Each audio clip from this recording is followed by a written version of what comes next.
Would you do the second half of your papers, and I can say, now it's time for this? You could, but I haven't really got anything to put in the spot. You can sing the first one again if you like. Can I? All right, then. Let me find where I'd written it. What's that tune again? Ian Wood looks old. He's Garry Rice's dad. Oh, you need the bu-bum. It's the Phil Spector version. Bu-bum. We can't afford a stand-in, so we use Ian's lad. That is so funny. Sounds like a Lou Reed song title, but he is not my father. I just want to make that clear. Now then, yes, well, okay then. Tabloid Tittle Tattle, Part 2. Part 2. Samantha, Sammy the Shammy. Let's see now then. You're the only person on the planet I allow to call me Sammy. Ah. Did you know that? It's because of the hold I have over you that the public at large do not know about. Yeah, exactly. The Polaroids. Exactly. Yeah, the Polaroids. Yep. Anyway, so, dear old... Do you think Mike's out of radio range by this time? Yeah. He'll be hitting London about now. Okay, so now then, so recently hitched Michael Jackson and Lisa Marie Presley appeared this week, and straight away a top body language expert claimed that the snaps in Hello magazine offered further proof that the nutty nuptials were just a hoax after all. Suggestions. Michael's just a bit awkward because he's obviously not used to cuddling up to something with bumps on its chest. I mean, good old Cuddles the chimp. Now, you're going to get me into trouble. I'm talking about Cuddles the chimp, who didn't have any bumps on his chest, did he? No. And as for the notion... No, it's about the chimp. And as for the notion that Jacko would put his hands anywhere near a hot plate, well, this is patently absurd, seeing as he's about 75% plastic. He doesn't know. So, closer to home, a report this week by the Office... no, I'll skip that one. Elsewhere... let me see. It's not a very good story. Elsewhere, a man named Stephen Pierce got into a bit of bother this week when he asked for a refund at a major DIY warehouse. No names, no pack drill, but it was Texas. Anyway, this Stephen Pierce was returning a pack of sanding belts. This is thrilling. He was returning these belts when he got involved in a row with a burly assistant who grabbed him in a headlock, punched him in the face, and injured his eye so badly that he ended up in hospital.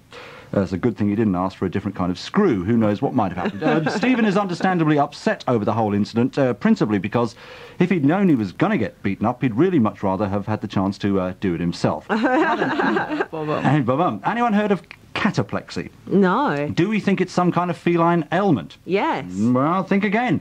Cataplexy is a rare condition which afflicts humans, and in particular a lady named Helen Capstick, who made the papers this week with the story of how her cataplexy makes it dangerous for her to laugh, since it causes a form of temporary paralysis. This is true. Physicians have advised her to watch nothing but videos of gag tag, and she'll not only reduce the risk, but eliminate it altogether. I like gag tag. I think it's funny. And I love Bob Monkhouse.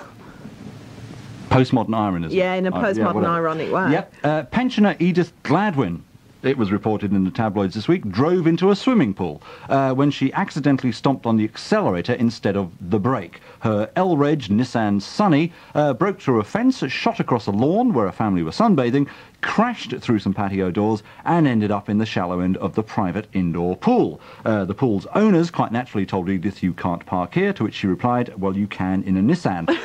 Still with motoring, Birmingham trucker Dennis Wadsworth, you must have seen this My story. favourite story of the week. Ran out of fuel on his first trip to London this week, so he parked his £10,000 worth of lorry somewhere near Downing Street and wandered off to get a can of diesel. When he came back, he found that the police had suspected the lorry of containing a terrorist bomb and had blown it up. Dennis was more gutted than his truck, but being as this was his... that having your vehicle blown up in London is, of course, getting off lightly. It could have been a lot worse. You know what I'm going to say? He could have been clamped. And the final bit of motoring stuff from this week's tabloids concerns a gunman who held up a quick-save supermarket in Dagenham. He made off with the day's takings, about £12.40, and tried to complete his getaway by begging for a ride on a milk float. His original getaway vehicle, a Nissan Sunny, had apparently been nicked by a pensioner with a swimming pool fetish, and the gunman figured that the milk float would be faster than his standby getaway car, a larder. There you go. Got to get a cheap larder gag in there. If it's good enough for Barry Cryer, it's good enough for me. Garry Rice, thank you very, very much indeed. It's always a pleasure to have you here, and I hope you come back soon. Thank you, Samantha. You're welcome. Now, that's almost it for this week, but before we go, I don't want to get mawkish or sentimental or anything, but Samantha Sunday Night Party has now been on air for 6 years.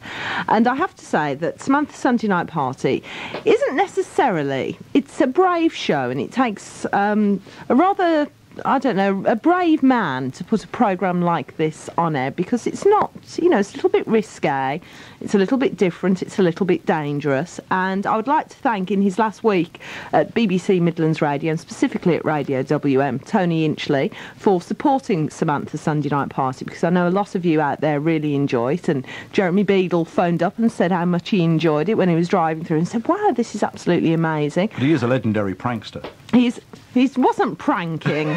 He meant it.